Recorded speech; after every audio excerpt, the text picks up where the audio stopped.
Hello, welcome and thanks for choosing this video course. In this video, I'll be talking about how to raise fast cash. These days, it seems like everyone needs more cash. Unemployment is skyrocketing, especially in the United States. The economy is poor and finding a job in this market is harder than ever. Fortunately, there's one way to make quick money that doesn't require you to have an extra outstanding resume or any type of cash investment or any extremely specialized skills. All you need is a computer, an internet connection, and a decent grasp of the internet marketing operation. The following video series assumes you don't have a mailing list, don't have a lot of capital, and you don't have a lot of time. And you'll be given top 4 ways to raise emergency cash quick: JV brokering, freelancing, sell your stuff, brokering solo ads. First of all, JV brokering. JV stands for joint venture. As a JV broker, you're a connector. You connect people with products or services to people who have customers, subscribers, and traffic, and you take a percentage of the revenue created from that connection. Being a JV broker can be very advantageous. You don't need your own product, customers, or a mailing list. You don't need a fully automated website with all the works. You don't need to purchase anything. All you need to do is learn how to locate complementary businesses, introduce them to each other, and negotiate a deal between them. You become the middleman. For doing this, you get a percentage of the sales. Often a JV broker will be hired by a business that has either a product, service, or a customer base that could be better monetized. That business owner will be seeking partners who have a customer base that's targeted to their product or service. Likewise, the person or business with a customer base will be seeking products and services related to their customers' interests so they can market them to their customers. And this is where a JV broker comes in. You'll be hired by either of these two partner types in order to connect them with each other to create successful and profitable joint ventures. And upon successfully bringing both sides together, you'll be paid a pre-negotiated percentage of sales. Freelancing. Now, what's freelancing? Freelancing's probably the best way you can make some fast cash online. A freelancer sells skills and services online. It requires virtually no setup at all. As a freelancer, you don't have to spend any money to make money. Finding work is pretty simple unless you're expecting to get paid $100 an hour, and most people have some skills that can translate into cash. Skills like writing, designing, voiceover, and more. Later on in this video, I'll be teaching you a couple of ways you can become a freelancer, and you'll be surprised at the amazing possibilities and potential you can sell your skills and services online for that quick cash you can't wait to make. Sell your stuff. I'll be teaching you how to make money by selling your stuff on the internet. I bet you've heard of eBay, right? eBay.com is one of the largest e-commerce sites around. It's an online auction and shopping website in which people and businesses buy and sell a broad variety of goods and services worldwide. This video series will guide you through step by step to sign up on your own eBay account, teach you what to sell, and also how to sell them for good money. Brokering solo ads. First of all, let me explain to you what a solo ad is. A solo ad is a form of advertisement that's sent out to an entire portion of an email subscriber list. The process is pretty simple. Some internet marketers will accept payment in exchange for sending an email you have written to their mailing list. People buy solo ads to either make sales, collect emails or names to build your own list, or do both. And as a solo ads broker, your job is pretty similar as a JV broker. You're connecting a particular party who's looking to advertise its product or service to a list of subscribers, together with another party who has an existing relevant mailing list with subscribers that are potential buyers. This video series will teach you how to find clients and connect to solo ads, vendors, as well as giving you a list of websites that you can join to find clients. Ultimately, this video series is specially designed for people like you, people who need money now and can't wait for some business opportunity to work itself out. With that being said, let's get into the substantive content. In the next hour and a half of this video series, you'll learn great ways to make money online in a short amount of time and without risking any large investments in the process. But remember, always keep a cool head, stay calm, and focus on execution and less on your problems. Hello, welcome and thanks for choosing this video course. In this video, we're going to talk about what is joint venture and why do JV brokering. Without further ado, let's get started. First of all, what is joint venture? A joint venture, or JV, is a formal arrangement between two or more firms to create a new business for the purpose of carrying out some kind of mutually beneficial activity, often related to business expansion, especially new product and/or market development. Partnerships and joint ventures can be similar, but in fact can have significantly different implications for those involved. A partnership usually involves a continuing long-term business relationship, whereas a joint venture is based on a single business project. Parties enter joint ventures to gain individual benefits, usually a share of the project objective. This may be to develop a product or intellectual property rather than joint or collective profits, as is the case with a general or limited partnership. A joint venture, like a general partnership, is not a separate legal entity. Revenues, expenses, and asset ownership usually flow through the joint venture to the participants, since the joint venture itself has no legal status. Once the joint venture has met its goals, the entity ceases to exist. Joint venture marketing can prove to be extremely beneficial for almost any business owner. It's a great way to join forces with other businesses and build mutually beneficial relationships both within and outside of your industry. While there are a number of good reasons to consider joint venture marketing, there are three basic reasons that truly outline the main goals and purpose of every joint venture marketing opportunity. They include combining resources, gaining opportunities, and maximizing profit. Combining resources. When entering into a joint venture marketing agreement, one of the greatest benefits will be gaining access to additional resources. By partnering with another business or business owner, you'll ultimately be combining your resources to make this joint venture work. That means the possibility of more funds, more visibility, and thus more business. You will both especially benefit from sharing each other's lists, allowing you to instantly double, possibly triple your potential customer base. As an intelligent business owner and strategic marketer, you probably already know all too well the importance of a quality list and have the experience of building your own. A joint venture marketing agreement is a great way for the parties involved to take some of the work out of building a list and allowing more time to focus on building your actual business. Gaining opportunities. With joint venture marketing, you'll not only gain a strategic business partner, but you'll also gain business opportunities that you may otherwise never have had. For instance, combining resources may provide you with the opportunity to purchase more expensive advertisements, and more expensive advertisements may lead to a larger pool of potential customers due to greater visibility and distribution. You'll also gain the opportunity to reach members of your partner's list, a valuable tool and resource with built-in credibility. You'll have the advantage of reaching people that already know and trust your partner and/or their message. It's a domino effect. Just as one investment leads to another, so does opportunity. This may also be an opportunity to build strong professional relationships. Building relationships within your field with both clients and your peers is extremely important and a key ingredient to success. The more others trust you, the more likely they're going to do business with you, and that's an opportunity you never want to miss. Maximizing profit. The goal of every business is to make money, so by default, when you join two businesses together, the ultimate goal is, well, to make more money. By combining resources, you'll gain the opportunity to reach a greater audience. And when you reach a greater audience, you'll have the automatic potential to increase your customer base and maximize profit. You see, it's all interconnected, and you want to be successful, and so does every other business owner out there. So why not join forces to make that happen? Joint venture marketing gives you and your peers the opportunity to work together with a common goal in mind. Whether you offer complementary services or sell similar products, a joint venture marketing plan can and will help bring you and your partner success. JV brokerage is one of the easiest and fastest ways to make money online.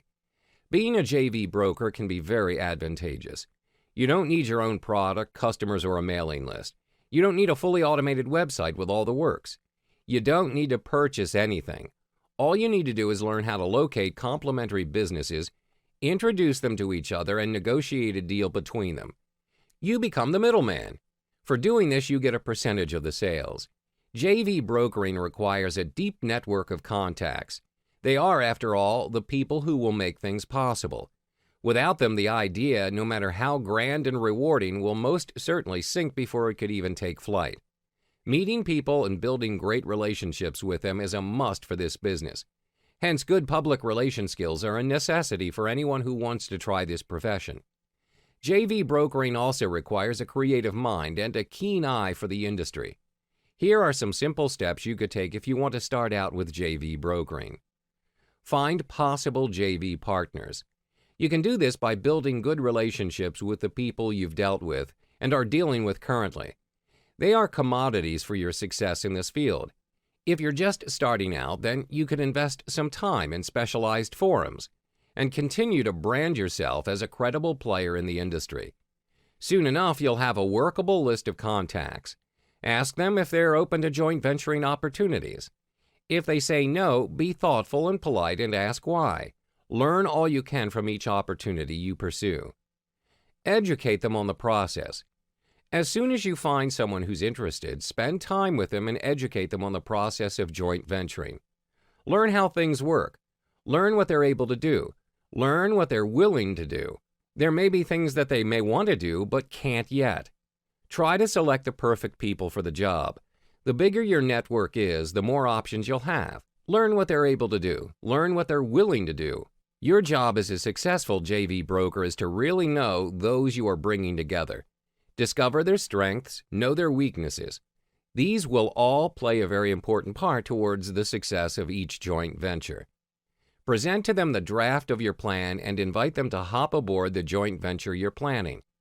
Once all the participants have been notified, try to present a fair and reasonable profit-sharing scheme that will make everybody happy. In conclusion, joint venture brokerage is a highly versatile business, which can be run on a part or full-time basis and can produce significant profits for those who take time to learn the necessary skills and apply them. Hello, welcome and thanks for choosing this video course. In this video, we're going to talk about how to structure your offer in JV brokering. However, before you get into structuring your offer, you might want to know what a JV partner often looks for. Let's get started. First and foremost, allow me to brief you on what's a JV partnership. A joint venture partnership with an established internet marketer is the quickest avenue to success for the novice internet marketer or for an individual who's created a product or service but has never done any internet marketing. Partnering with an established marketer gives a newbie instant credibility and access to the best market for his product, service, or idea. When approaching an established internet marketer with a joint venture proposal, an individual should realize that there are three main things that the marketer will evaluate when determining whether to accept your joint venture proposal. And here are the things that a JV partner will look for. Product quality. Product quality will be considered and looked at very carefully and from every angle. The successful internet marketer is not going to recommend an inferior product or service to its members of the list.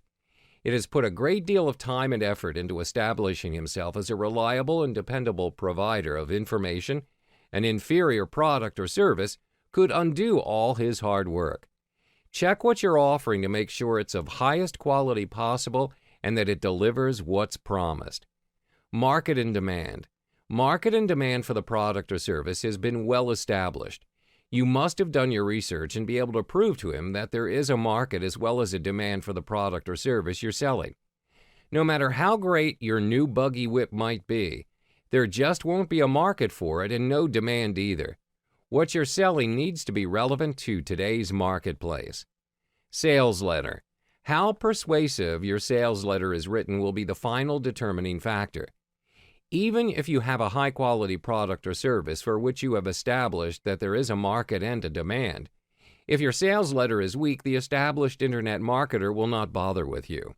And now we've come to options for structuring your offer. There are two options for you to choose from, which are 20% brokering fee and a one-time flat fee. You might be wondering which one to choose or which one's better for you. Don't worry, let me explain it to you. 20% brokering fee means that you ask for a 20% commission from every sale of the product or service. Of course, you can always negotiate on the percentage with your partners to achieve a win-win situation. But note that you are not the only broker. People always manage to find a substitute of you who would offer a reasonable price. Communicate with both sides of your partner to achieve a balance that makes everyone happy. Next is the one-time flat fee. This means that you only offer once with a flat price. However, we don't recommend this offer unless you're really desperate to raise money. This is because a one-time flat price doesn't offer a long-run benefit to you. You're only being paid once even when the sales are still going on. Hello, welcome and thanks for choosing this video course. In this video, we're going to talk about where to find JVs, but before that, I'd like to let you know your role as a broker in joint venture. Without further ado, let's dive on in. Your role as a joint venture broker would be: look for hidden or underutilized assets within a company, create marketing opportunities that are either unrealized or unrecognized, exploit customer lists that are not maximized, recognize relationships that can be optimized. The role of the joint venture broker changes depending upon the nature of the joint venture. The joint venture broker might be a person who finds joint venture partners, or it might be a person who sets up the deal. In either case, the joint venture broker is compensated for his or her role by taking a percentage of the profits. Joint venture brokering isn't a difficult concept to understand. Just imagine an orchestra. Surely such an ensemble wouldn't be able to play marvelous music without the conductor, right? The conductor simply brings all the band members together and instructs them how to proceed with the masterpiece. The conductor doesn't have to play any musical instruments. He just needs a good working knowledge of music. The kind of joint ventures you can arrange are as unlimited as your imagination. A car dealer can offer a free dinner at a local restaurant to anyone who comes in for a test drive. Both the restaurant and the car dealer get more customers to come through their doors and add potentially to their customer list. The sporting goods store forms a relationship with the health club or gym, each sending the other customers for fitness and equipment purchases. The electricity company agrees to include an ad for an appliance dealer in its next billing letter, reaching every utility user in the region. The electricity company is happy because they reduce their cost of mailing because the appliance dealer pays a small fee for each insert. The appliance dealer is happy because they piggyback on the electricity company, gain access to all their customers, and with less cost than conducting a mailing from scratch. Joint venture brokering appeals to many entrepreneurs because it offers a way to earn really good money without having to create your own product, without having to set up and implement any marketing strategies. Although for some types of joint ventures, a knowledge of marketing is essential, and more often than not without having to invest anything financially. The joint venture broker essentially determines the type of resource the client needs and works with the client to determine what can be offered to joint venture partners who have those resources. The joint venture broker then works out how to present the offer to joint venture partners so that they see the offer as a win-win-win situation. The three wins are a win for the client, a win for the joint venture partner, and a win for the customers as well. Approaching potential joint venture partners in just the right way is vital to the outcome of the joint venture. The joint venture broker's role is to assist the client when trying to convince people who have never heard of the client to enter into a joint venture deal through a well-crafted joint venture proposal. The joint venture broker has already determined what a potential joint venture partner can gain from the deal. Having done their research, they know who needs what resources and how to find others to provide those resources. And now we've come to places to find JVs, and here are my recommendations: Muncheye, Launcher.com, Warrior Plus, JVZoo. Allow me to explain briefly each one of them. Muncheye is the most comprehensive IM launch calendar on the planet, used by over 3,000 of your potential affiliates and JV partners who are actively looking to promote offers like yours. However, the competition is huge, with thousands of launches appearing on Muncheye each year. The Muncheye advertising packages make your launch stand out and reach more affiliates. So how does Muncheye work? Select any days you'd like your listing to be featured. Each featured day is only $50, and if you buy 5 days, you get 2 days free and save $100. Book early to avoid losing your spot to other vendors. Only a limited number of listings can be featured each day. You can buy up to 14 days at a time, and most vendors buy at least 3 days, usually on days running up to the launch, as the sooner affiliates become aware of your launch, the more likely they are to promote.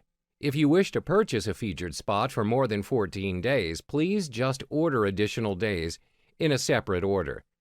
Launcher.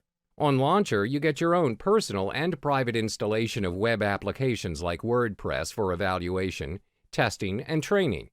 You can share your installations with other users or even share your own custom solutions. Launcher is offering a free account, no credit card required to register, no strings attached. It is great as well to put up your own commercial products and services. How does Launcher work? If you want to use a web application, you first have to sign up or log in. This is required because Launcher is offering personal installations. You can select from the list of products and solutions and get your own installation with a simple click on Launch Now. After a few seconds, the application is installed and ready to be used. And yes, it is as simple as that. In case you want to share your own product or solution on Launcher, you can very easily create your own installation template with the help of a visual editor we call the Sequence Editor. The drag-and-drop web interface requires no programming skills. However, you might need some knowledge about how to set up the product. Warrior Plus. WarriorPlus.com is an all-in-one Warrior Special Offer WSO management system that handles every aspect of WSO marketing. The Warrior Plus is the only tool on the market that makes running a WSO marketing campaign easier than ever. A Warrior Special Offer can be a product, a service, a subscription, or a membership. These offers are usually found in the Warrior Special Offer section on WarriorForum.com. When offers are posted in that section, it signifies that those offers are something worth checking out. The Warrior Plus system will automatically send out files, membership information, license codes, and activation codes to customers that purchase your WSO. Within the Warrior Plus system, members can set up auto deliveries, update quantities, set quantity limitations, place Buy It Now buttons on their WSO page, and change the prices of their WSOs from an easy-to-use interface. Users can even base their price change on the quantity of sales that they have made. JVZoo. JVZoo is a marketing platform for digital products. They make it easier for sellers to promote, list, and sell their products, and give affiliate marketers some great digital products to promote. They have a huge marketplace with all sorts of digital products to promote. No matter what niche you are in, JVZoo has you covered. They have 21 different categories to choose from with hundreds of digital products on offer. JVZoo is for the makers of digital products as well as affiliate marketers who are looking to promote these products on their websites and blogs. There are many other digital marketplaces on the internet today, but I really like JVZoo. You might need to sort through their products to find a good one, but there are some really great products available on JVZoo. You will be sure to find something that would do well within your niche.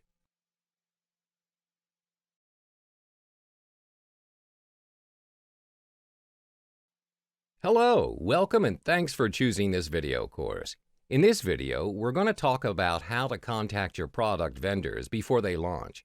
Before we dive into contacting vendors, allow me to brief you on some responsibilities you should know about vendors. A vendor is a business or individual that sells a product or provides certain services to another business or individual. Vendor responsibilities grow out of fundamental ethical consideration, such as an obligation to keep your word and provide what you say you're providing. Customers are more likely to continue doing business with a vendor who takes responsibility and stands behind his products than one who is evasive and fails to deliver what he promises. Quality. Vendors are responsible for the quality of the products they provide. Although some products are designed with an eye on price more than quality, every product must at least meet minimum quality standards that are consistent with its price. For example, a manufacturer of a cheap brand of olive oil cannot be expected to provide olive oil whose quality is comparable to that of an artesian olive oil. However, he can be expected to provide an olive oil that is not rancid and is of sufficient quality for basic cooking. Punctuality. Vendors are responsible for providing the products they offer in a time frame that is consistent with the expectations they create. A vendor who fails to deliver a product on time can create trouble for business customers whose sales depend on the promised materials. A vendor who is late in delivering a product to a private customer can cause inconvenience or waste his customer's time. Honesty. The responsibility of a vendor to be honest with his customers extends from his claims about his product's effectiveness to her billing practices. Vendors should never make false claims about the materials in products or about their own qualifications for providing these products. In addition, vendors should refrain from overcharging customers and should provide exactly the products and services that the customer has ordered, unless they specify that these items are no longer available and offer comparable alternatives. Sometimes choosing a supplier or vendor is as simple as asking a friend who they use in their business. Other times you need to go through a formal selection process. To make sure the vendor you choose is the best to provide service or product your clients need, as you are the broker, use these 5 steps below as a guide. Document your organization's need. Before you can do any kind of selection of the potential vendors to provide the service to your client, you must document in detail. This will help you out greatly later on when you look through your notes and the vendor material you realize that their offerings are not the same. When you meet with potential vendors, you need to be able to judge what they can do for you against what you need them to do and make sure there's a good match. Identify the potential sources. Whatever service or item it is you need to provide, your best step is to do your own research and identify which organization seems to do the best job in supplying what you need. Once you've done that, contact each vendor by phone and/or by email and state your needs that you would like them to participate in your selection process.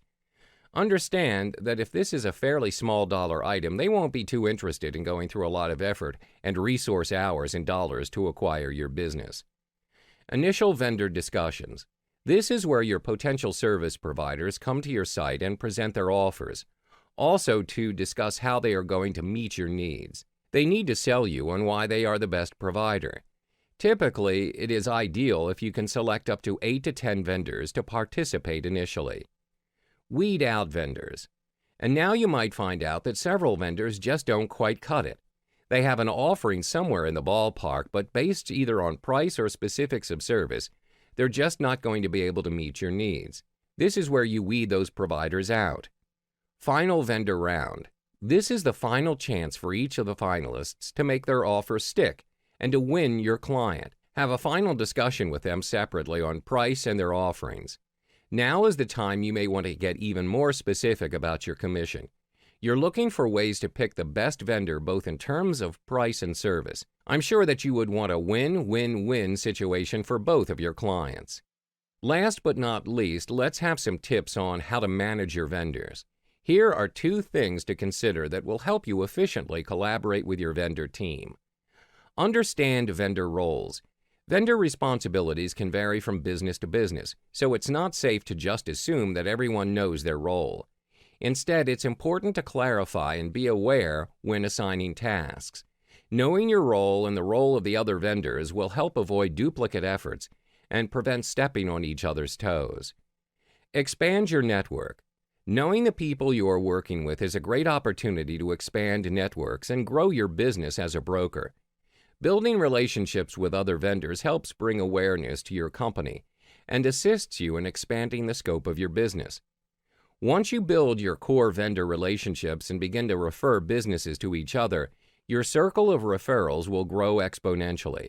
You'll start getting more and more repeat business, but of course, to get repeat business, you must provide a good traffic for them at first.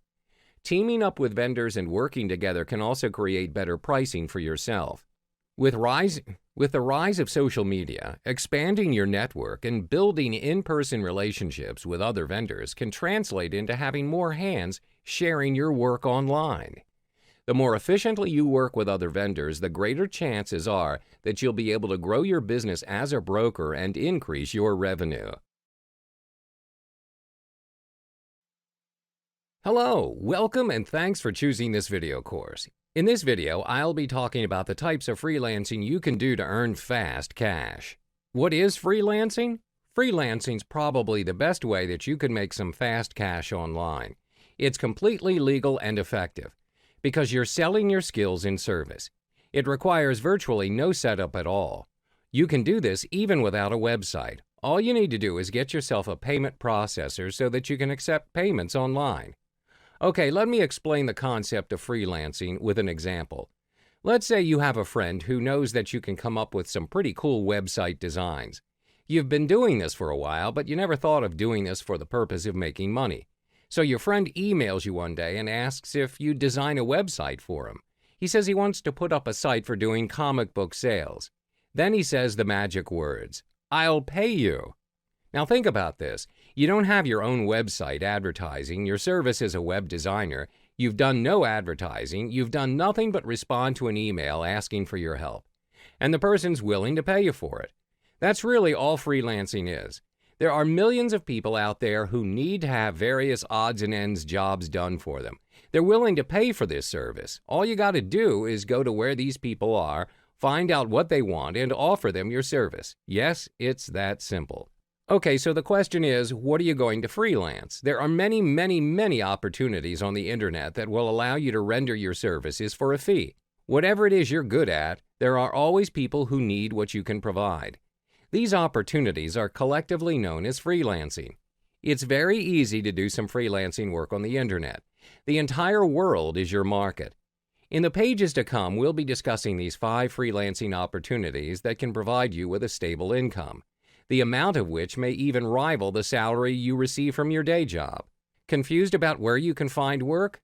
This report will tell you where to source out some clients, enumerating specific places where you can find some projects, places which are proven, and places which are brimming with potential clients. It will ensure a great start for your freelancing career, and it will share some tips and tricks that'll help you to compete with the pros. Writing. The easiest way to make cash as a freelancer is through writing. All you need to have is a pretty decent command of the English language, including the proper use of spelling, punctuation, and grammar. It doesn't have to be perfect, but it needs to be decent enough. Freelance writers make about $3 to $10 per article for web content. I know $3 probably doesn't sound like a lot of money, but with practice, you could easily produce a couple of articles per hour, which would earn you a minimum of $10 or more per hour. That's not bad at all, considering you can do it from home or anywhere at all, and you don't have to fill out a job application or sit through an interview. It's one of the easiest ways to making some quick cash. Plus, as you go along the way, you build a reputation, come out with a portfolio of sample writing, and get some testimonials. You can increase the price you charge for your writing. You could easily be earning $6 to $10 per article in no time. That would mean you would be making $30 to $50 per hour. That's definitely not bad. Graphic design. Similar to freelance writing, freelance graphic design work is a great way to make quick money online. You can get paid anywhere from $10 for an advertising banner up to a few $100s for a complex website design. If you're really good, you can get higher prices than normal, especially once you get some testimonials. You'll need a website where you can showcase samples of your work. You can send potential clients to your website to see your work, check out your prices, and contact you if they want to hire you. For now, I'm going to assume that you don't have any prior experience to freelance graphic design. So in that case, it's essential that you begin by accumulating items to put in your portfolio, which you will show prospective clients. At a minimum, you will want to create the following objects. 1, an ebook cover. 2, a banner. 3, a small business logo. 4, a payment button. Remember, since all of your work is likely to be used for commercial purposes, it's critical to use stock photos and photos that are in the public domain. Otherwise, you could be violating someone's copyright. Once you've created a small portfolio of items that are sufficiently attractive and well-polished, it's time to begin marketing your work through various channels. Technical work. Site setup, WordPress.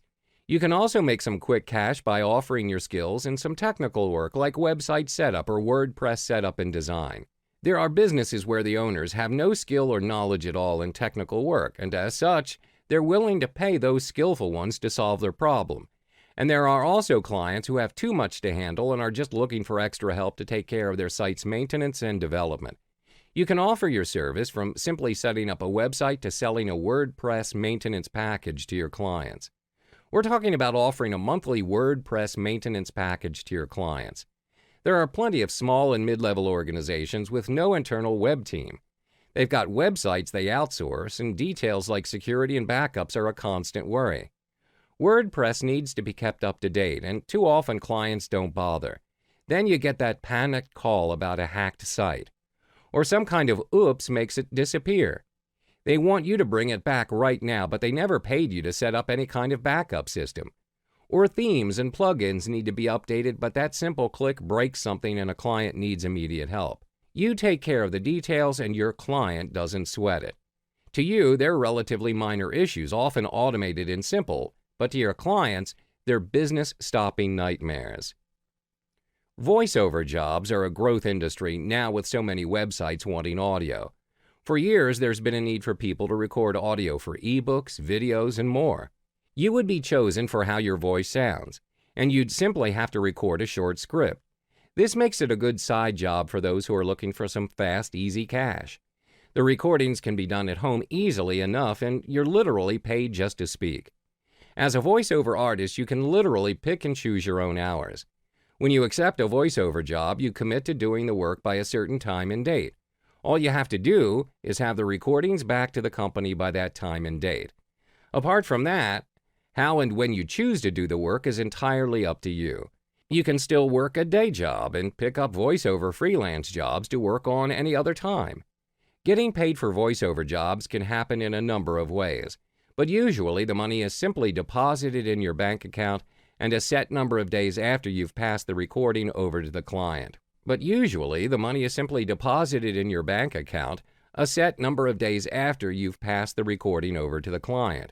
you have PayPal, then it's a very common way to be paid for any online work. So it's worthwhile setting yourself up with a PayPal account the soonest. There's no charge for a PayPal account. Virtual assistant. Another easy way to raise some cash fast is to work as a virtual assistant. In short, you will be working as an administrative assistant, but through online. Generally, this means doing tasks like record keeping, database entry, and other repetitive tasks. Sometimes there are clients that are looking for something like submitting links to directories or managing an affiliate program. Most businesses today, whether big or small, are accepting the idea of having virtual assistants. This lessens the workload on the company and is cheaper than having to create a whole department to take on the same tasks. Virtual assistance is fast becoming a popular option for many. The following are some basic skills that most virtual assistants are expected to have. Word processing skills. Because a lot of the work involves word processing, such as data entry, typing, and other online documentations, the word processing knowledge will come in handy. Computer skills. The very nature of the job requires the extensive use of the computer, thus the need to become computer conversant. Being able to handle the more popular software and applications is also a prerequisite when it comes to available skills. Strong communication skills.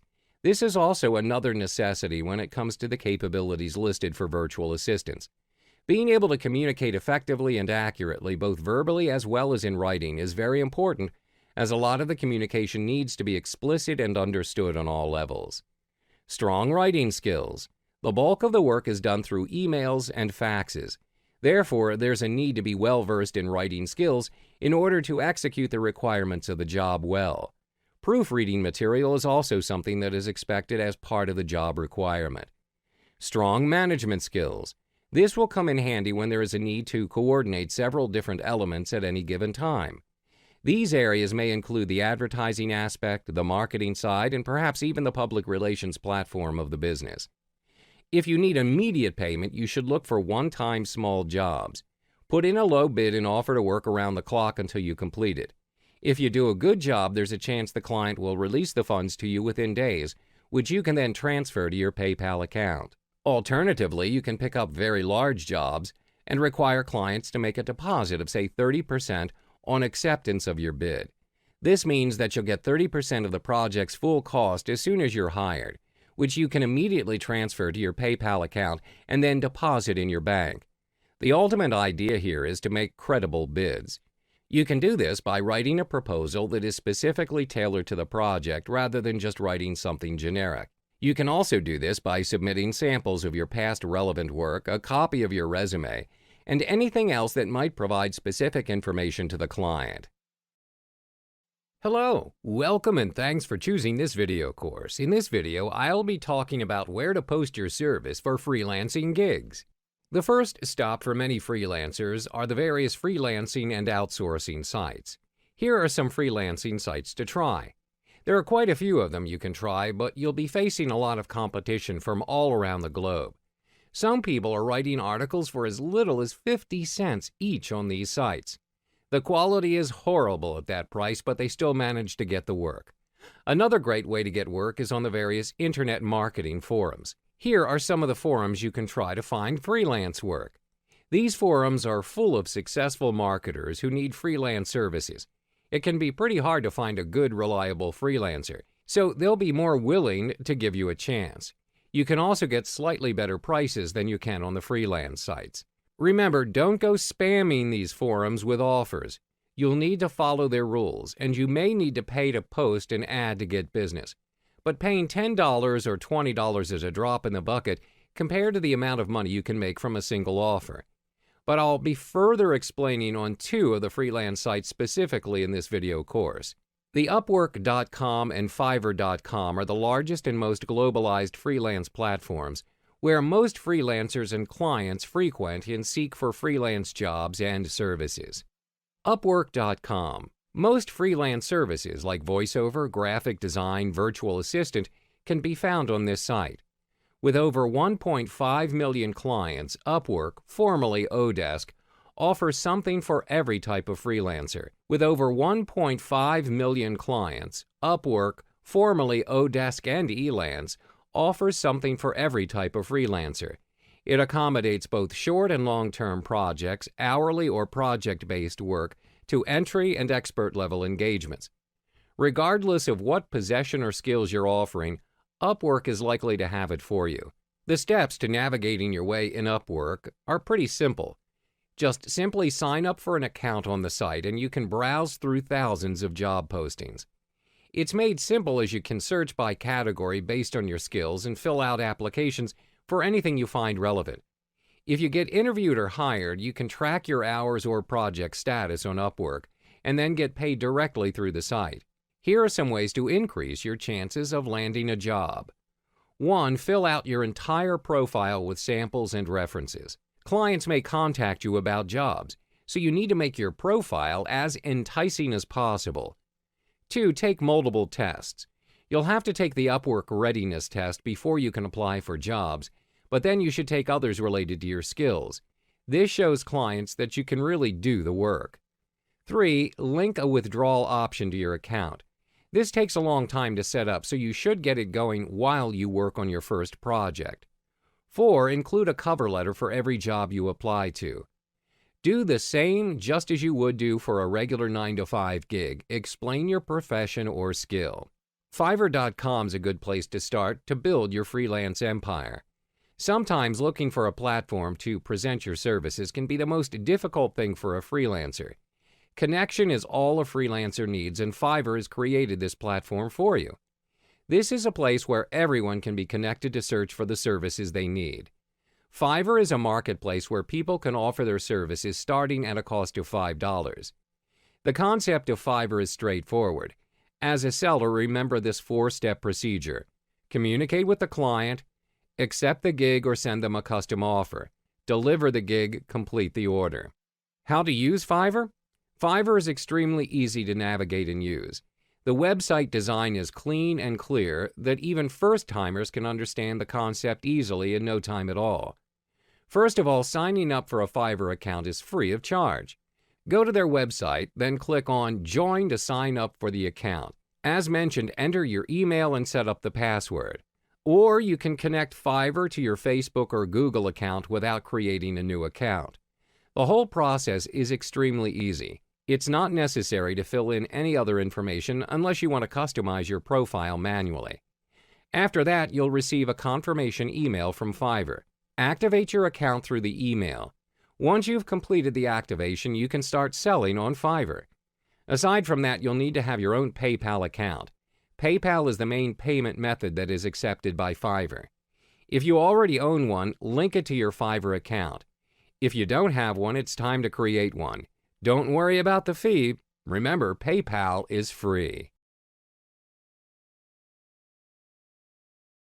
Hello and welcome. Thanks for choosing this video course. In this video, I'll be talking about how to get clients to hire you as a freelancer.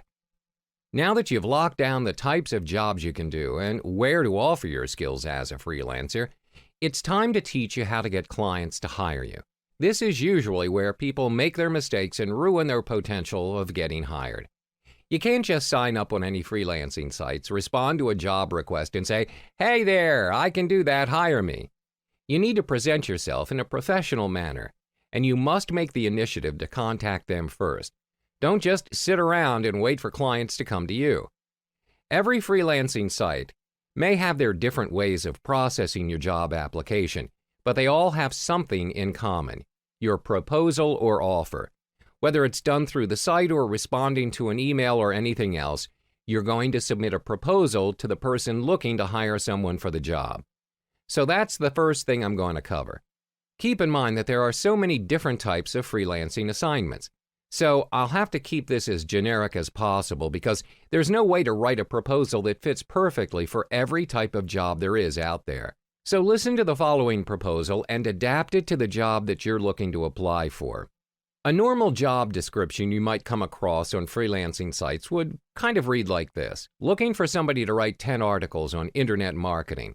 Topics desired are as such. Must be at least 500 words each. Please submit your qualifications and your rate.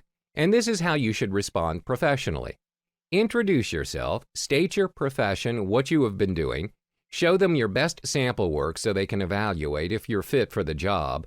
Tell them your charging rate, give them a specific price. If you're very confident with your skills and want to make sure they're willing to hire you for your rate, you can include the below reasoning to convince them that your work is worth that price. Then tell them how to contact you.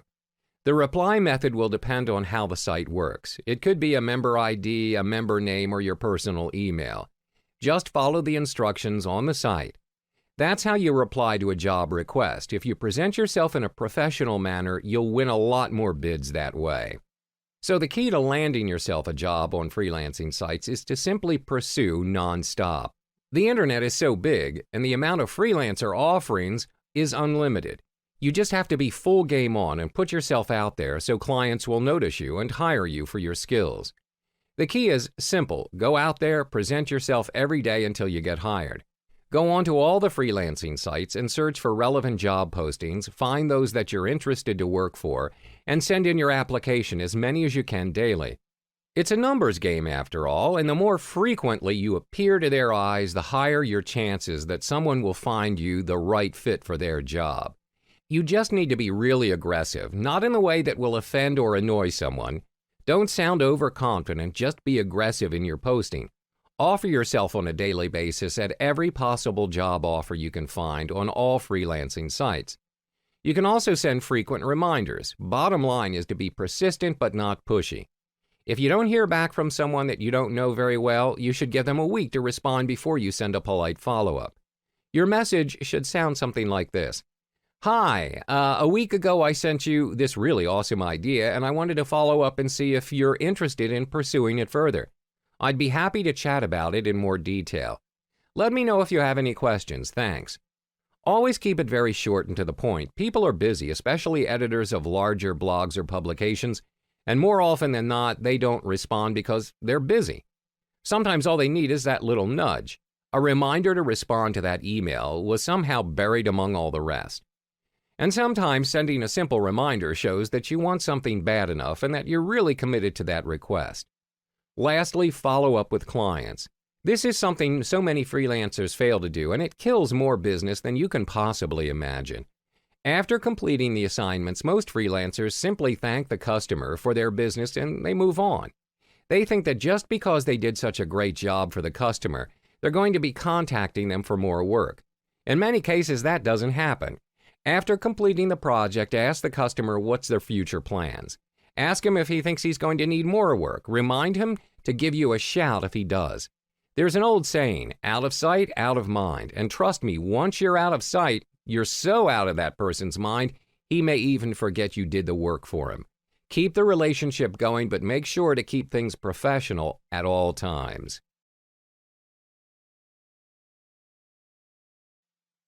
Hello, welcome and thank you for choosing this video course.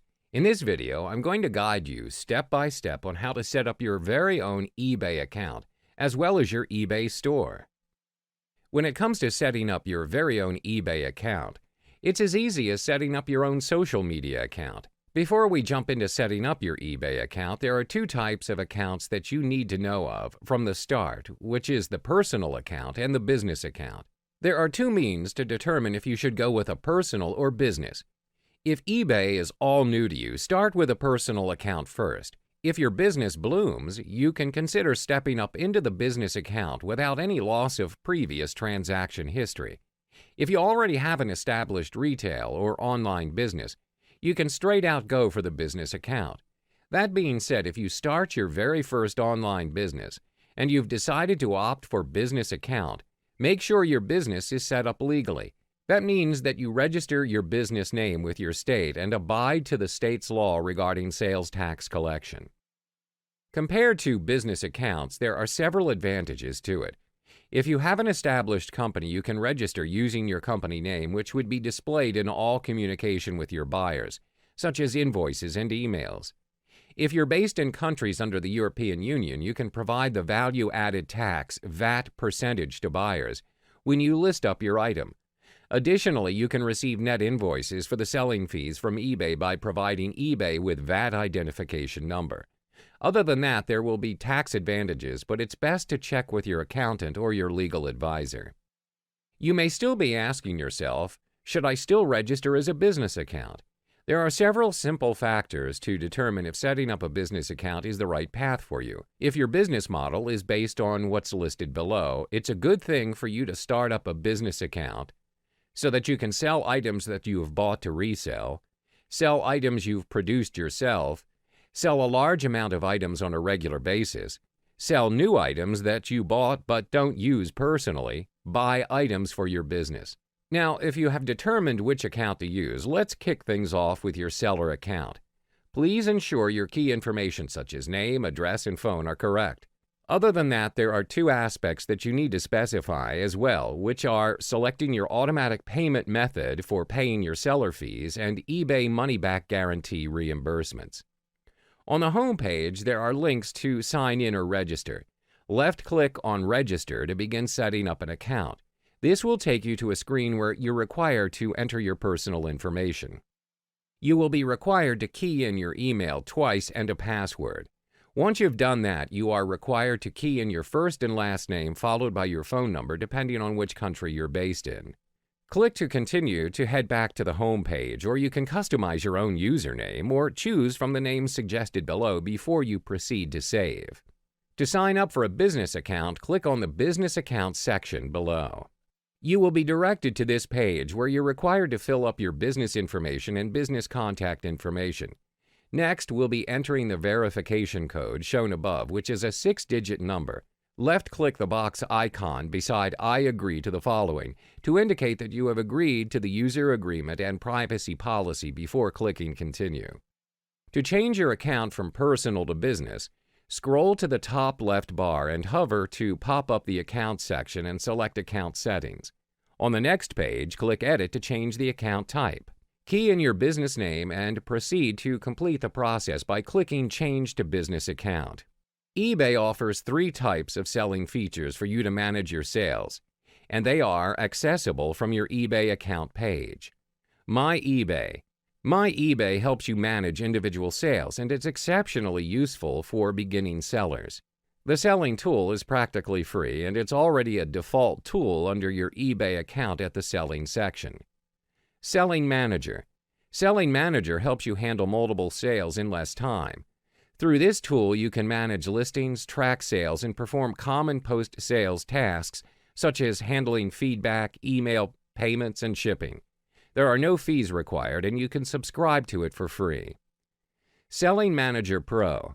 Selling Manager Pro handles a bigger volume of products and sales to save time, and it includes the entire feature from the default Selling Manager, plus the capability to automate common sales tasks, track inventory, as well as storing reusable listing templates. Upon subscribing to the feature, you will be given a free 30-day trial for first-time subscribers before a monthly subscription is charged for $15.99 to your eBay account and will appear on your monthly invoice. To fully utilize and manage your seller's account, it is best to change your default My eBay tool to the Selling Manager tool, as it helps you with streamlining and optimizing the way you can sell your items. To subscribe to the Selling Manager, scroll to the top left bar and hover to pop up the Account section and select Account Settings. Click the Subscription section and you will head to this Feature Picture page and scroll to eBay Selling Manager and click to subscribe to Selling Manager. This is the Selling Manager subscription page where you can choose your subscription level between the free version and the pro version. Once you've confirmed choosing the Selling Manager, which is free, proceed to the Continue button to confirm the changes. After you key in all your personal details, you'll need to determine an automatic payment method for your selling fees. You may be wondering, what is a selling fee? Basically, anything you're selling on eBay, you are required to factor a certain amount of fee depending on what kind of item you're selling. Your selling fee essentially is used for enlisting selling items into the list. If there is any chance you'd like to change your payment method, it can be done at any time by following the method here. 1. Go to My eBay. 2. Click the Account tab. 3. In the Payment Methods for Seller Fees section, click the Change Automatic Payment Method link and then make your selection. 4. Follow the on-screen instructions. Moreover, you can also make a one-time payment option which allows eBay to collect your selling fee from your credit card or bank account, only when you choose. You can choose from one of the following payment methods. 1. PayPal. 2. Direct debit. 3. Credit card. That being said, you can make your one-time payment, which is a manual, non-recurring payment option, where you authorize eBay to collect a payment from your credit card or bank account at any time by following the method below. 1. Go to My eBay. You may be asked to sign in. 2. Click the Account tab. 3. Under Payment Methods for Seller Fees, click the one-time payment link and follow the on-screen instructions. Just like a physical store or a web store, eBay Store is a comprehensive e-commerce solution that helps you get more out of the eBay marketplace and the millions of buyers worldwide who shop on eBay. With the eBay Store, you can gain exclusive marketing and merchandising tools along with customization features to make your eBay Store outstanding to gain the trust of your customers. Things to note about having an eBay Store is that you need to have a seller account with your credit card on file. Moreover, you need to have a PayPal account up and verified as well.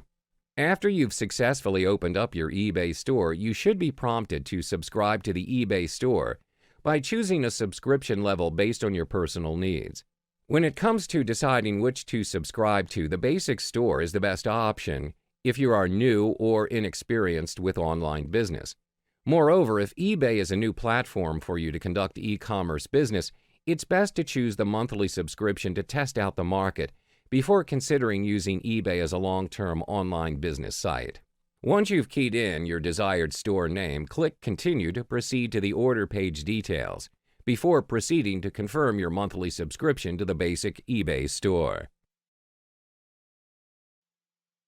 Hello, welcome and thanks for choosing this video. Now that you're all set with setting up an eBay account, the next big step is finding the products to sell. Generally, anything is sellable on eBay, but of course there are certain items that are prohibited in eBay. There are only 3 simple steps to determine what product you want to sell. 1. Do your own research on the market segment that you're interested in. 2. Look for manufacturers or wholesalers that can reliably dropship products for you. 3. Choose several viable products to sell that conform to your selected niche market. That being said, these 3 steps are highly significant, and it's best to follow them through instead of skipping them. When it comes to conducting research, you need to have a careful planning and research at each step. In doing so, you can easily avoid most of the common pitfalls of dropship selling. Dropshipping is basically acting as the distributed sales force for manufacturers and wholesalers who either cannot or don't wish to act as retailers. All you have to do is being a virtual distributor, whereas the rest of tasks, such as handling the physical order fulfillment and shipping, are done by the manufacturers. To kick things off, you should start with a select few items that you have carefully chosen so that you won't find yourself in an overwhelming position with auction fees before you even actually start selling anything. Furthermore, it's easier for you to evaluate the feasibility of each item on a small scale before you start expanding towards other products. When it comes to choosing your dropshipping partner to work with, spend more time in narrowing down to the list of best partners with the best possible deal.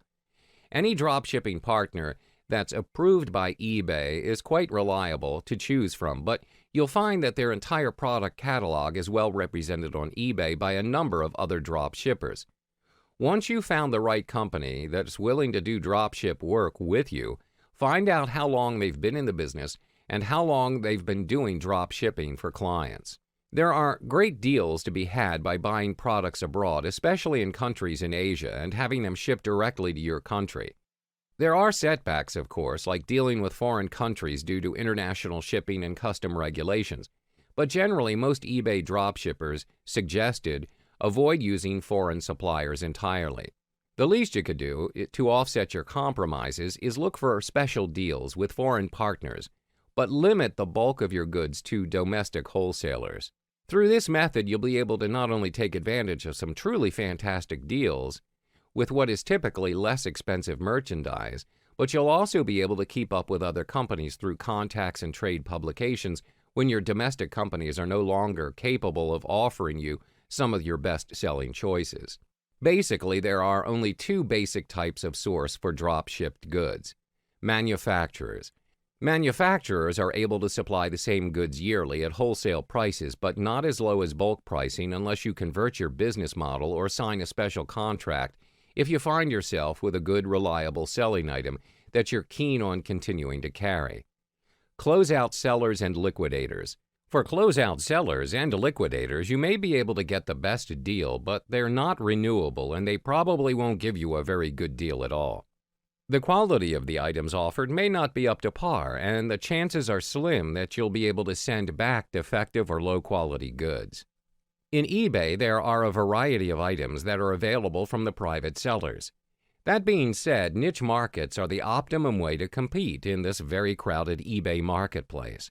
The best way to determine a niche is a product that is not widely available at your local retail store, including such online retailers as Amazon or Shopify.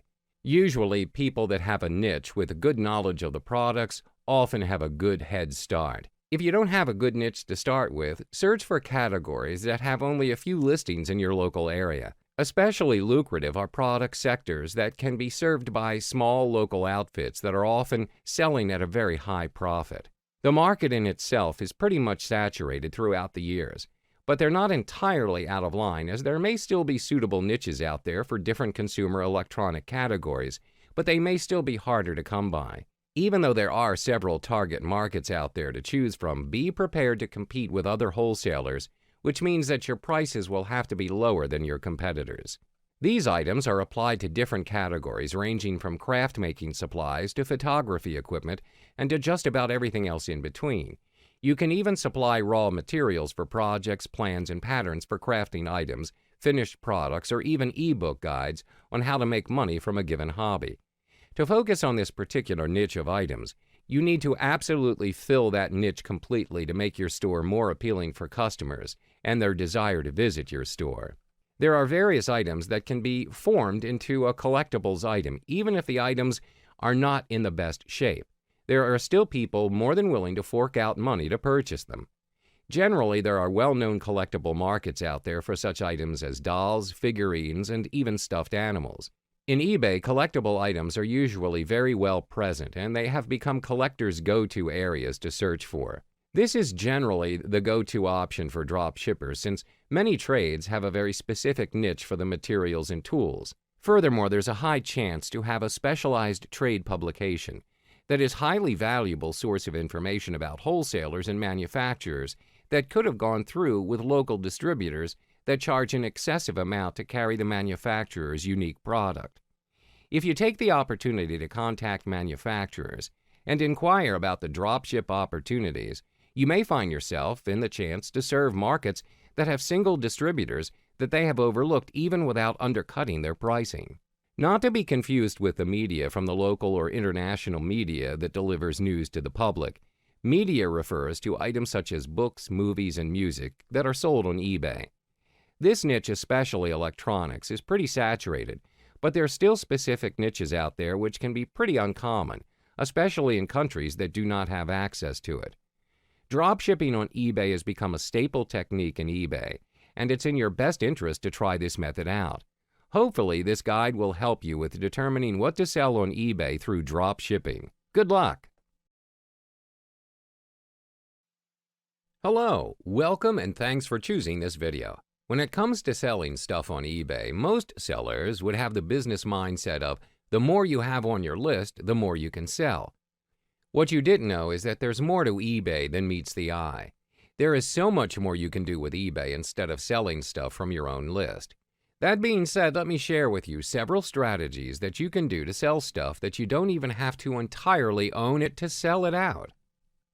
Perhaps one of the most basic ways and the most applied way of making money on eBay by sellers, which is selling collectibles, antiques, and memorabilia in specific categories on eBay for the highest market prices. Generally, any eBay seller out there that sells collector's items is usually well-versed with what they're selling because it could be their hobby or interest. This is the part where you should start, and that's where you will make the most money using this strategy. Do more in-depth reading in your field to widen your knowledge and get as much good reference material and price guides as you can. Now, if you have sufficient knowledge and experience in the items, what can you do to maximize your income selling antiques, collectibles, and memorabilia on eBay? If you're listing items for sale using eBay's provided selling form, you're actually losing money here. What you should do is get an eBay listing software and save each listing you make. Through this method, when you're ready to sell the same item or similar item again, all you have to do is press a couple of keys to list. Check out Shooting Star software now to list auctions and track post-auction management, which is available at this site, www.foodogssoftware.com. This software allows you to save every listing on your hard drive, and it includes free auction counters. Moreover, this software allows you to make unlimited listings, not just on eBay, but on other e-commerce sites as well, such as Amazon. There are various softwares out there today for you to try out, ever since auction selling has become popular in the internet. Generally, any software company out there will offer 30 days before you have to buy or register, which is good. There's also software out there that is offered free, but the features certainly cannot be compared to paid software. Now, that being said, search and try out the software and see which one complements well with you. When I state how to sell stuff you don't own, what it really means is selling other people's stuff, such as antiques, collectibles, or even other eBay sellers' items for a percentage of the hammer price. You can handle tasks such as determining the best photo to use, creating the descriptions of the listed item, handling the transaction, and shipping process.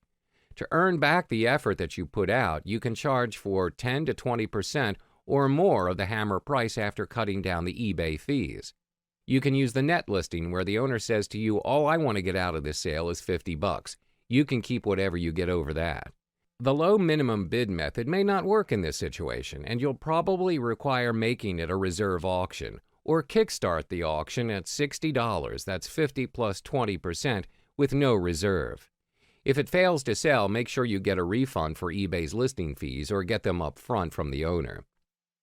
A short contract between you and the owner is essential. An attorney will be more than willing to help you put one together that you can use.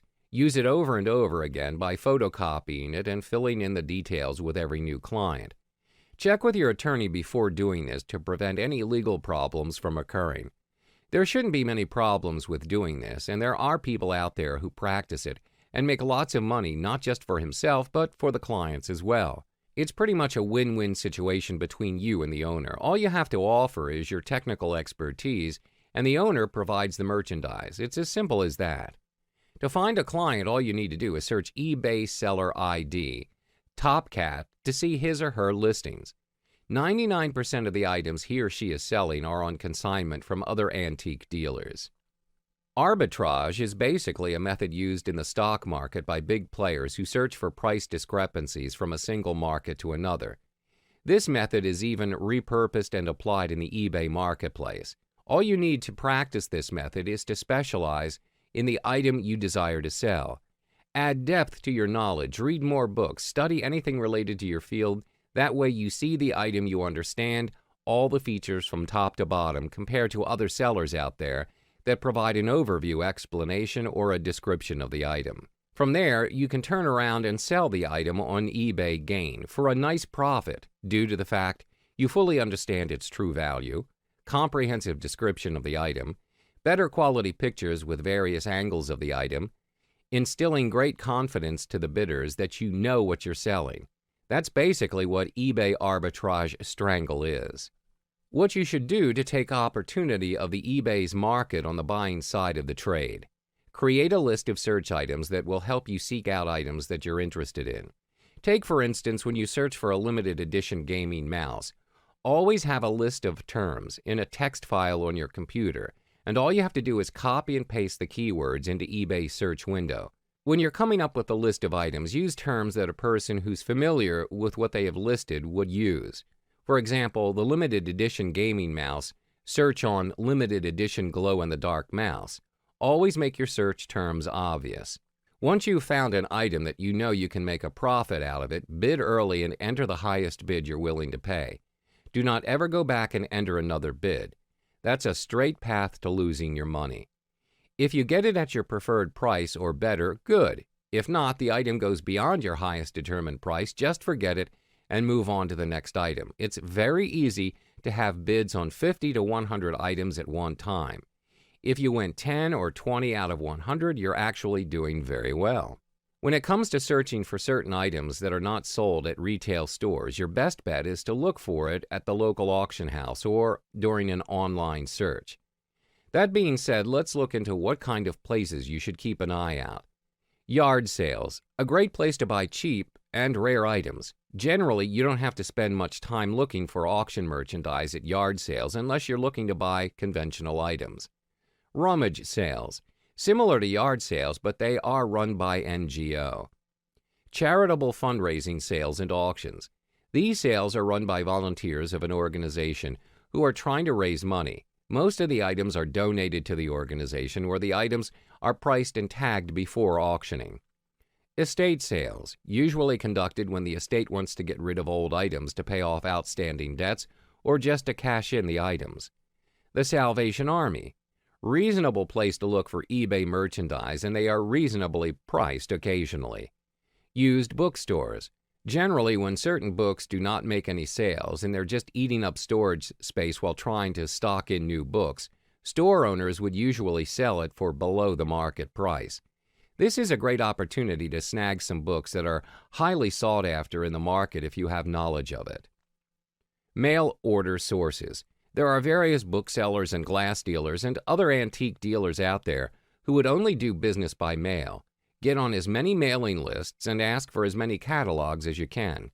There will always be bargains from time to time, and it's generally worth getting the catalogs even if you never buy anything, because they offer important market information and description of the items.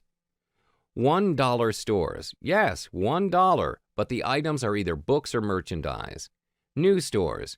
You can find good stock in new stores at the main sales table.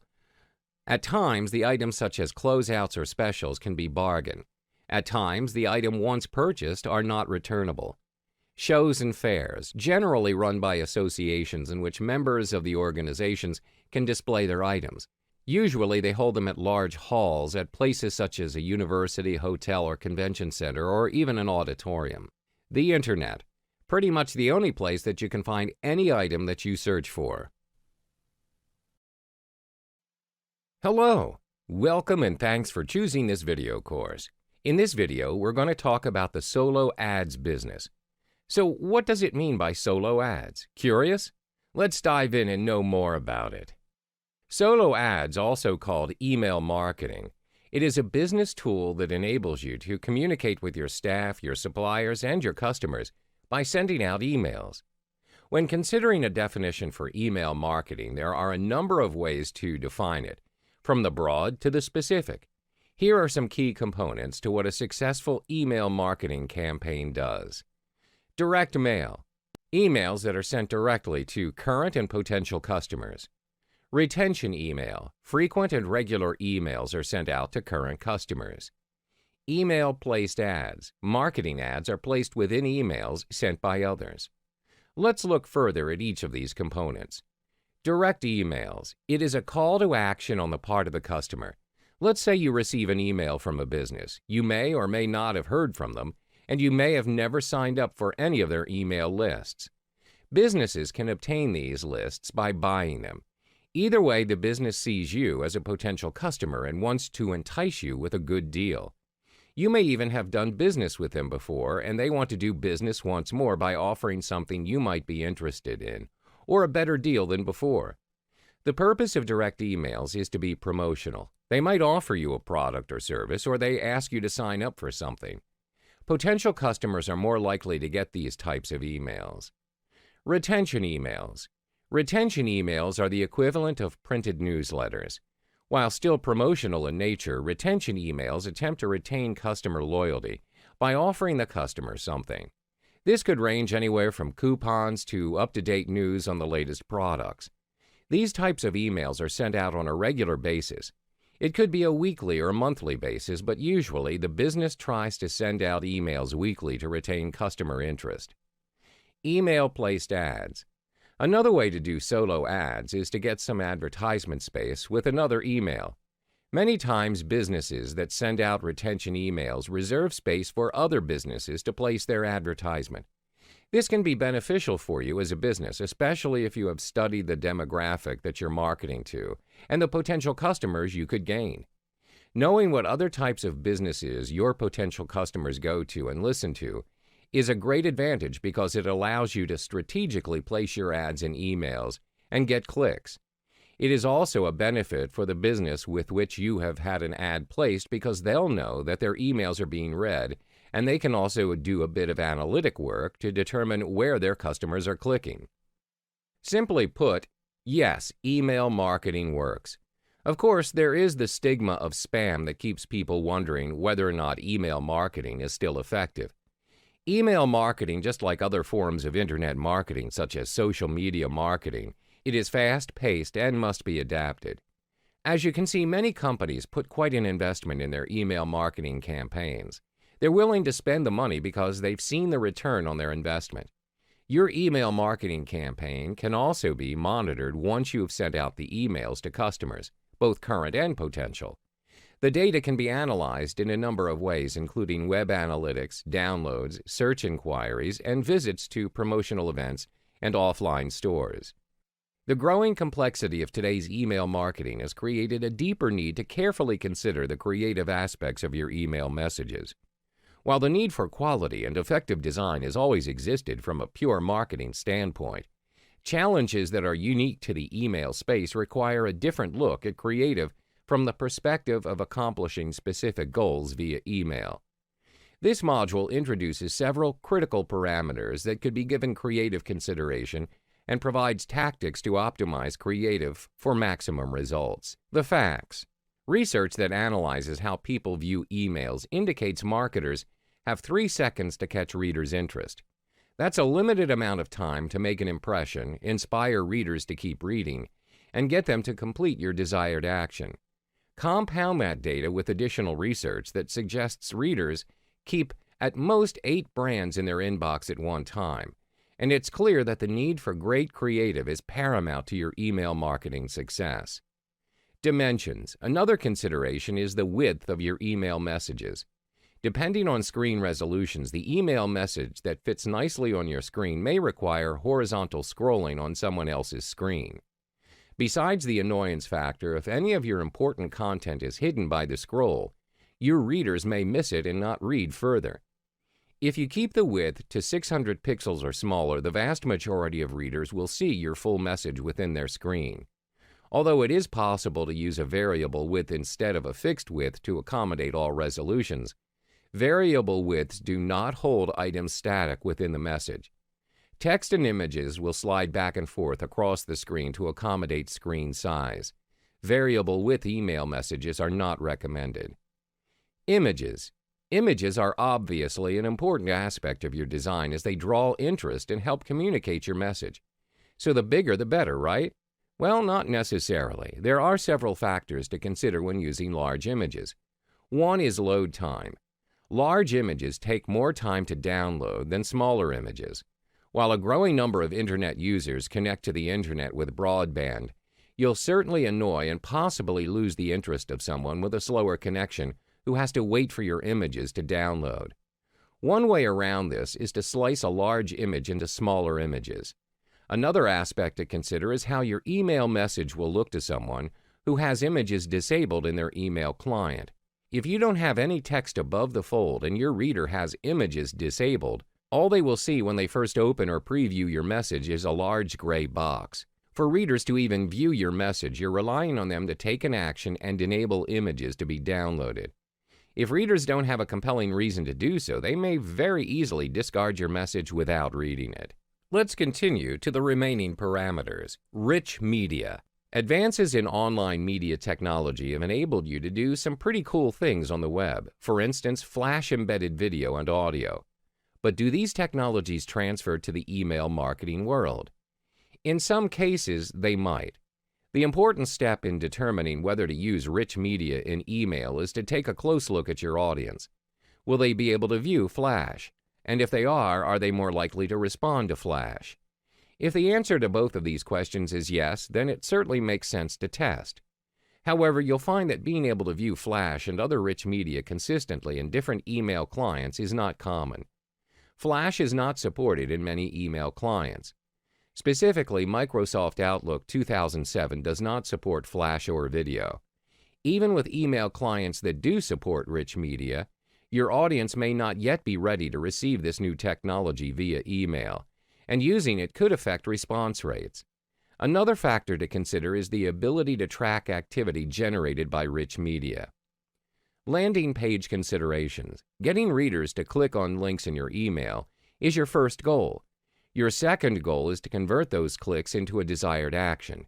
Increase your conversions with a well-designed landing page. Although this is not a module about landing pages, we'll list a few things to keep in mind when designing your landing page. Match the message and elements of your landing page with your email message. For best results, repeat the headline from your email message at the top of your landing page. This gives visitors a feeling of familiarity and comfort. It tells them that they've arrived at the right place. Create a single path to your offer. Your landing page needs to be designed to prevent visitors from wandering away from the path you want them to take. Therefore, eliminate unneeded elements, such as links to other resources, navigation bars, etc. Keep visitors focused on completing the desired action. Viral opportunities. A recent survey by Sharp Partners found that almost 90% of adult Internet users share content with others via email, and the respondents are forwarding frequently. 3 out of 5 said they shared content at least once a week, and 25% reported doing so even more frequently. Encourage your readers to do the same by providing a clearly visible "Forward to a Friend" button in your email. The most common placement for this is the top right corner. If your emails are business-to-business in nature, use "Forward to a Colleague." This also allows you to track how many people are forwarding your email and to know who your top supporters are. Optimizing email creative is both an art and a science. It should also be a never-ending process.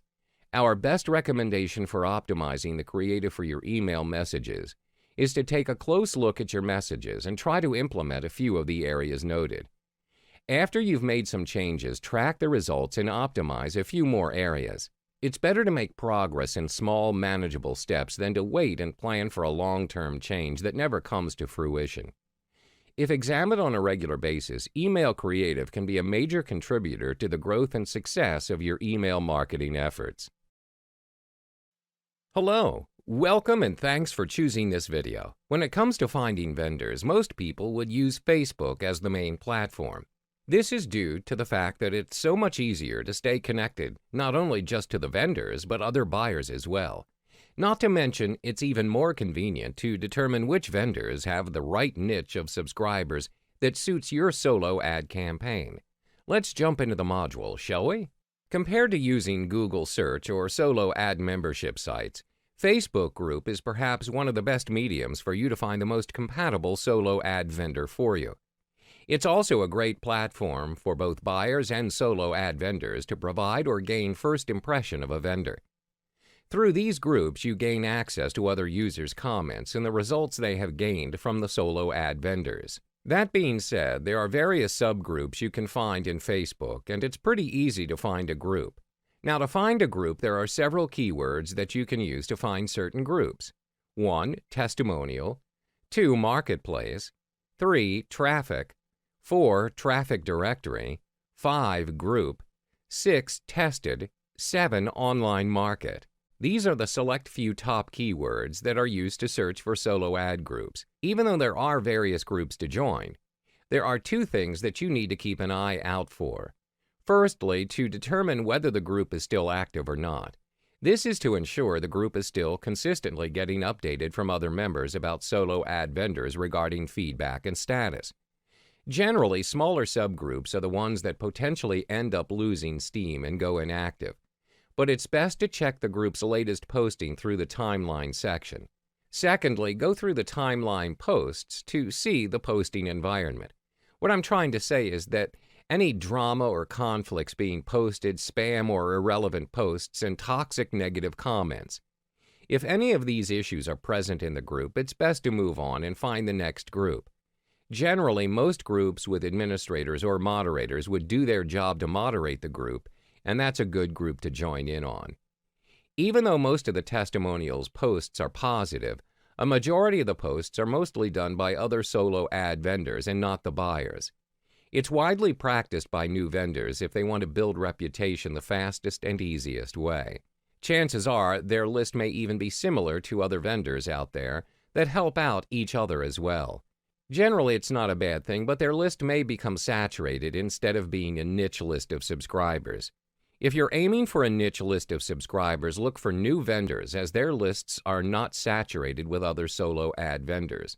You can easily determine it by their testimonials, the quantity of their sales, or even their referrals. That being said, you can still opt for mainstay vendors, especially those with positive reviews from various people's testimonies. I can't exactly point out each and every group due to the fact that there are tons of Facebook groups out there to join. The least I can do is recommend several groups that you should join. Solo Ad Testimonials, one of the groups with the highest amount of members, with over 26,000, so it's easier for you to find the right vendor that suits your niche. Other groups such as Solo Ads and Ad Swaps and ClickBank Testimonials are part of the groups with higher amounts of members, reaching over 10,000 as well. Even though groups with high amount of members could potentially widen your exposure for your ads, the results may still vary depending if the subscribers are compatible. If you're looking for a close-knit group with group members that only have over several thousand members or less, it may prove to be fruitful to you if you manage to get the right vendor. Check out Solo Ads Empire if you're looking for a private group instead. Besides looking for the right groups and vendors, the most important aspect when being part of a group is to abide to the group's rules and regulations. When it comes to posting, always follow the format that's been regulated for member posts, and only post certain content that is allowed depending on the group, such as testimonials or buying clicks only. Moreover, any post that requires in-depth details, such as funnel clicks or clicks banked, is required to be stated. Furthermore, always ensure the group rules regarding posting certain unrelated posts, such as clicks for sale, bank clicks, or affiliate links, is allowed or not. When it comes to post frequency, find out how many posts are allowed in a certain day or time frame to determine if a member is considered a spam or not. But posting for members are only limited to a single post per day. Last but not least, check any vendors that you're interested to conduct business with, either through the administrators or just checking out their blacklisted members page. just to ensure the vendor is not a scammer or a fraud. Hello, welcome and thanks for choosing this video. Have you ever thought about where and who I can choose the solo ad vendors? Most of the time, people would usually opt for the top solo ad vendors, but in fact, the proper way to find the best solo ad vendor is the one that suits you. So, without further ado, let's start our module. When it comes to finding the right solo ads vendors to help you with email advertising, chances are you'll find yourself not getting the results you expected to find. In this case, most of the time, you'll realize that the promises that the vendors provided are not 100% certain that they would deliver. With the growing trend of using solo ads, the market's pretty much filled with various solo ads vendors, which are either new or old. Moreover, the policy's pretty much conducted through advanced payment for their services, with no refund policy. And in this case, assuming your solo ads did not work out, you'll find yourself losing a whole lot of money.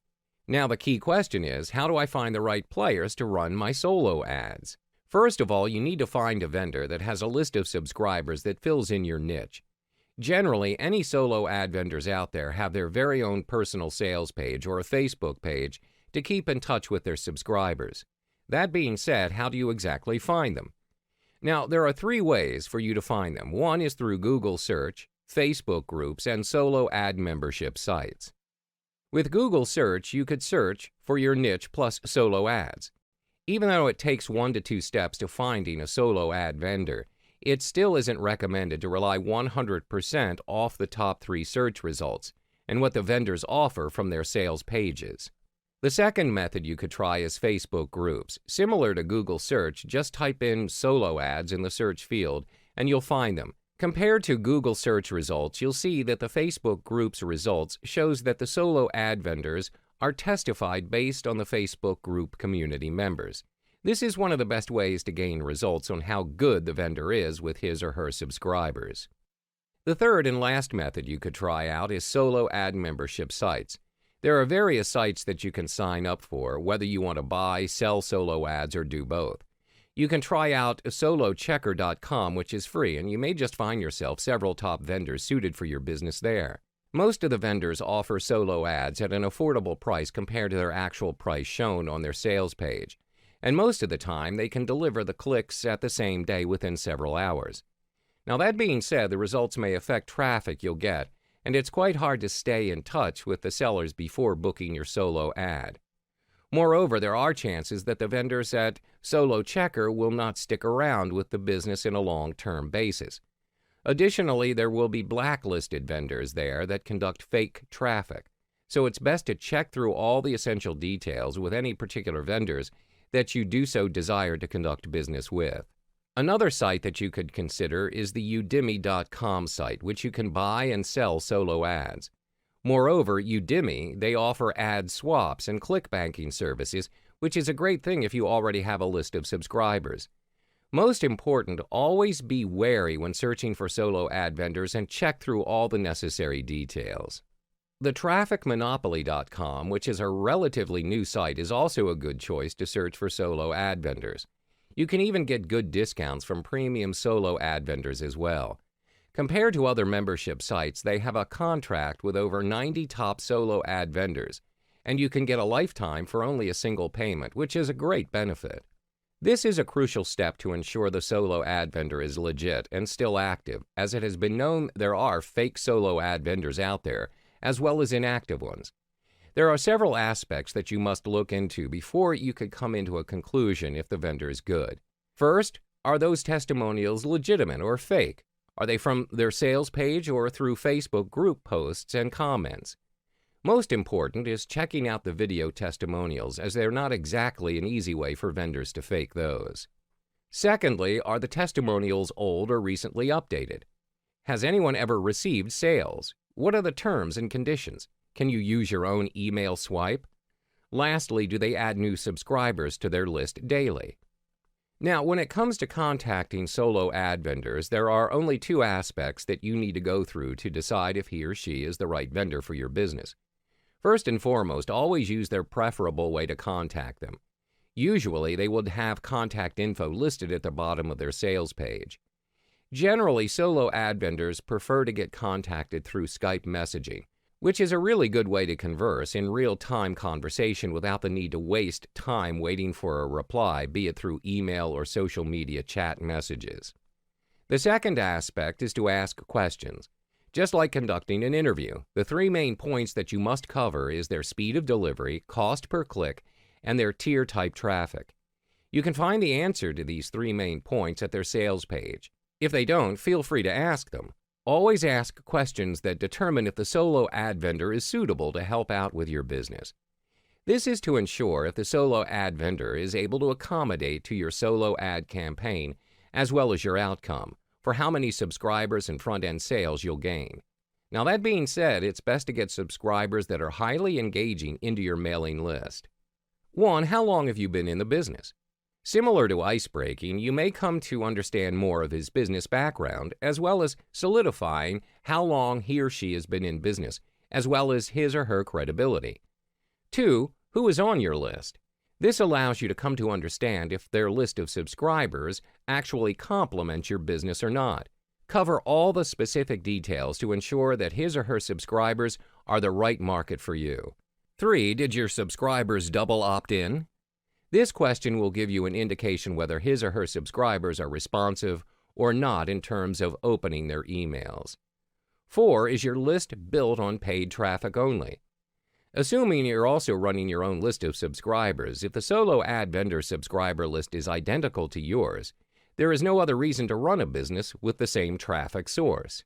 5. Will my offer suit your list? Similar to question 2, but instead this question's directed towards his thoughts if your solo ad is compatible to his or her list. This is to build up more insight and perspective before you kickstart your solo ad campaign. 6. Do you add fresh leads daily? This is to determine if the vendors have added in any new leads into their sales page. Fresh leads that are added regularly will be able to prevent a saturated traffic. 7. Will you send to your list only? This is to reaffirm that the vendor's lists are actual people that would click to the email. 8. Do you use rotators? A very important question. This is to determine if the vendor is actually running any script that would redirect your original link to a different solo ad buyer landing page. 9. Will you send my swipe or your own? To have an even concrete proof that the vendor is not using a rotator, this question is to ensure the vendor is using your swipe, which you could sign up to their list. 10. Can I see the swipe you're going to use?